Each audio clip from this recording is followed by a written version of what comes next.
Assalamualaikum warahmatullahi wabarakatuh. Kembali lagi di channel Kimatika. Di video kali ini kita akan melanjutkan pembahasan soal asli TKA Kimia tahun 2025, di mana pada bagian ini yang akan kita bahas adalah soal mengenai larutan asam basa.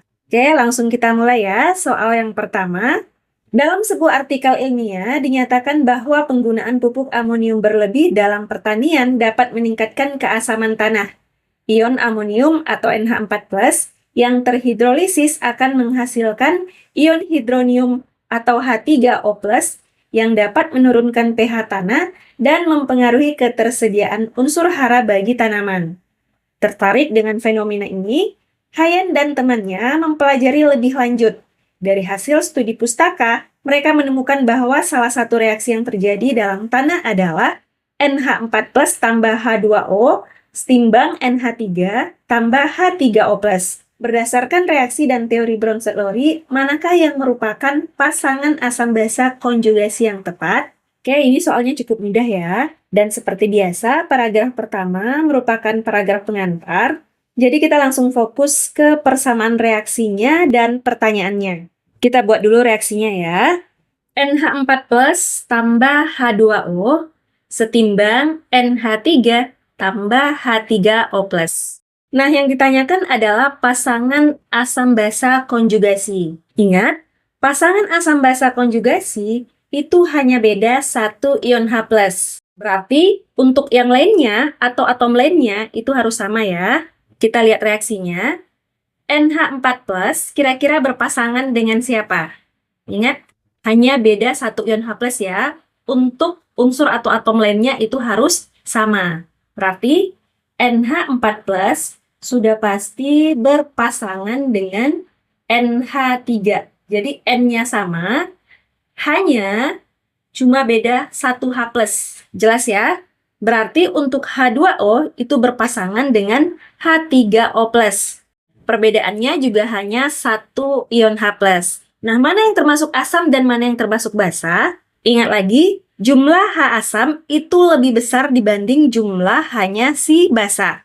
Atau untuk lebih mudah mengingatnya, ingat saja, asam itu kaya H, basa itu miskin H. Jadi, pasangan NH4+ dan NH3 yang sebagai asam adalah yang jumlahannya lebih besar. Berarti, yang asamnya adalah si NH4+, sedangkan NH3-nya merupakan basa konjugasinya.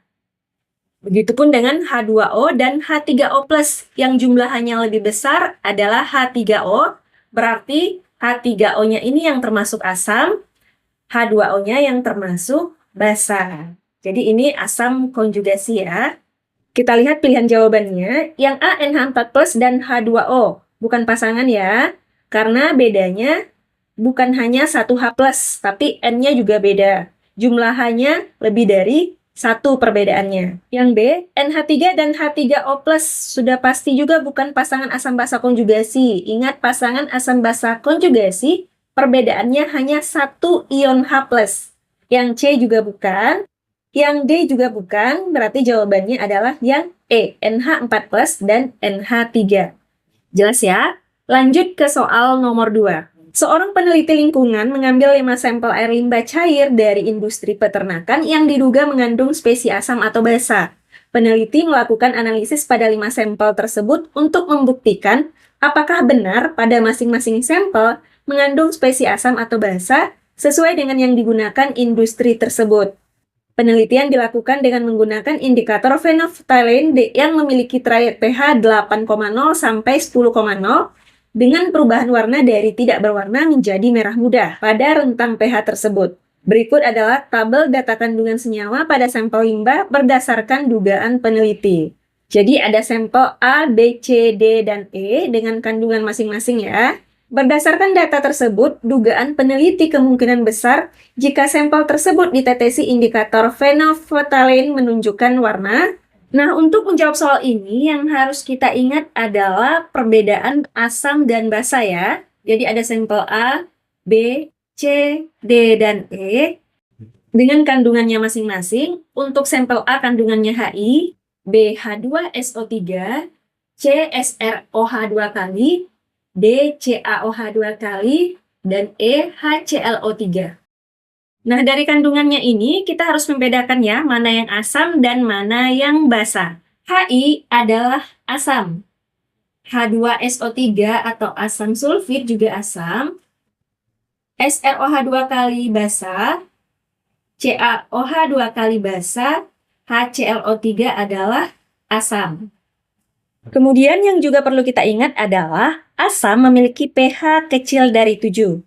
Sedangkan basa memiliki pH besar dari 7. Nah, kelima sampel limbah ini diuji menggunakan indikator PP yang memiliki trayek pH 8,0 sampai 10,0 atau dari tak berwarna sampai merah muda.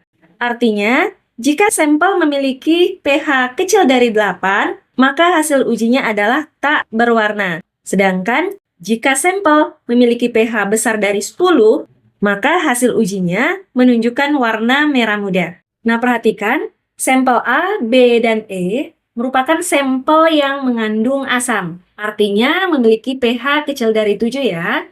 Jika pH kecil dari 7 atau kecil dari 8, artinya ketika diuji dengan indikator PP, maka hasilnya adalah tak berwarna. Jadi sampel A tak berwarna, sampel B tak berwarna, dan sampel E tak berwarna. Lalu bagaimana dengan sampel C dan sampel D? Keduanya mengandung basa. Basa memiliki pH besar dari 7. Nah, karena SrOH 2 kali dan COH 2 kali merupakan basa kuat, berarti pH-nya di atas 10 ya. Artinya, hasil uji menggunakan indikator PP menunjukkan warna merah muda. Jadi, sampel C merah muda, sampel D juga merah muda. Jelas ya? Berarti jawaban untuk soal ini adalah yang E. Tak berwarna, merah muda, tak berwarna. Oke, kita lanjut lagi ke soal berikutnya. Deterjen cair memiliki beberapa keunggulan dibandingkan deterjen bubuk, terutama dalam hal kelarutan, kemudahan penggunaan, dan potensi residu pada pakaian dan mesin cuci. Deterjen cair juga relatif lebih aman bagi kulit sensitif. Anissa memeriksa komposisi deterjen cair di rumahnya dan menemukan senyawa basa natrium hidroksida atau NaOH dengan kadar 0,1%, sesuai kadar alkali bebas maksimal yang ditentukan BSN. Anissa ingin menguji deterjen tersebut di laboratorium kimia sekolah. Ia mengambil 10 ml sampel deterjen, lalu diencerkan dengan Aquades sampai 100 ml. Kemudian 20 ml larutan encer dititrasi dengan larutan asam klorida atau HCl 0,1 molar. Titrasi dilakukan 3 kali dan diperoleh data sebagai berikut. Bisa dilihat di tabel ya, data volume HCl yang digunakan untuk titrasi. Berdasarkan hasil titrasi yang dilakukan, manakah pernyataan yang tepat mengenai kadar NaOH dalam deterjen cair tersebut? Diketahui air Na23, O16, dan H1. Oke, kita buat yang diketahuinya dulu ya. Pada kemasan atau pada label, kadar NaOH dalam deterjen adalah 0,1%. Anissa mengambil 10 ml sampel deterjen, lalu diencerkan dengan Aquades sampai 100 ml. Nah, dari 100 ml ini, Anissa mengambil 20 ml untuk dititrasi dengan larutan HCl. HCl yang digunakan memiliki konsentrasi 0,1 molar. Titrasi dilakukan sebanyak 3 kali, masing-masing volume HCl yang digunakan adalah 8,2, 8,0, dan 7,8. Berarti volume HCl yang digunakan kita ambil rata-ratanya ya. 8,2 ditambah 8,0 ditambah 7,8 dibagi 3. Hasilnya adalah 8 ml. Nah, pertanyaannya adalah, manakah pernyataan yang tepat mengenai kadar NaOH dalam deterjen cair tersebut? Atau berapa kadar NaOH sebenarnya berdasarkan hasil titrasi? Nah, caranya adalah kita tentukan dulu mol NaOH berdasarkan hasil titrasi ini ya. Ingat, persamaan pada reaksi penetralan atau titrasi, yaitu konsentrasi asam dikali volume asam dikali valensi asam sama dengan konsentrasi basa dikali volume basa dikali valensi basa. Konsentrasi asamnya sudah diketahui ya, yaitu 0,1, jadi asamnya adalah HCl. 0,1 Dikali volume asam yang digunakan adalah 8 ml. Dikali dengan A ini valensi asam atau jumlah ion H+ pada asam, jumlahnya 1 ya, jumlahannya, berarti dikali 1, sama dengan Mb kali Vb, atau molaritas dikali volume, ini sama dengan mol. Jadi langsung saja kita tulis mol basa, berarti molnya si NaOH ya, dikali dengan dikali dengan valensi basa. Valensi basa berarti jumlah OH-, basanya NaOH, berarti valensinya adalah 1. 0,1 dikali 8 dikali 1 adalah 0,8, sama dengan mol basa atau mol NaOH kali 1 ya tetap mol NaOH. Jadi mol NaOH sama dengan 0,8. Karena volumenya mililiter, berarti ini satuan molnya adalah milimol ya.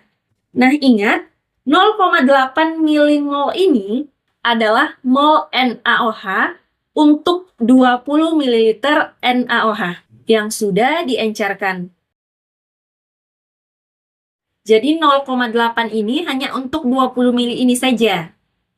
Berarti untuk 100 ml atau untuk 10 ml NaOH, mol NaOH-nya sama dengan 0,8 dikali 100 per 20. Atau sama dengan 0,8 dikali 5 sama dengan 4 milimol. Nah, setelah dapat molnya, sekarang kita cari masanya atau gramnya. Ingat, mol sama dengan gram per mr.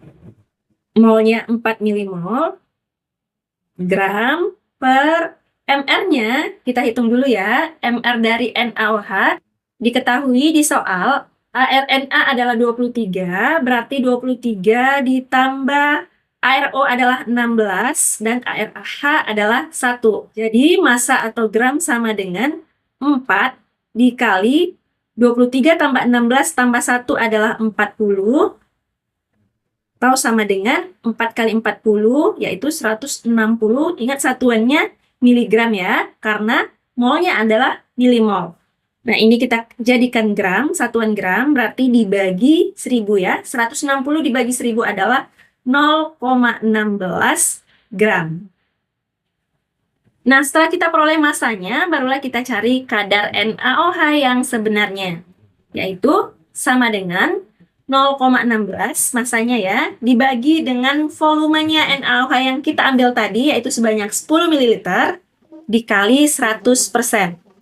Sama dengan 0,16 dikali 100 adalah 16, 16 dibagi 10 adalah 1,6%. Jadi, kadar NaOH yang sebenarnya adalah 1,6%, sedangkan kadar NaOH pada label adalah 0,1%. Artinya, kadar NaOH melebihi yang tercantum pada label. Jadi, pilihan jawabannya adalah yang E. Oke, jelas ya? Semoga bisa dipahami. Sekian untuk video kali ini. Terima kasih. Wassalamualaikum warahmatullahi wabarakatuh.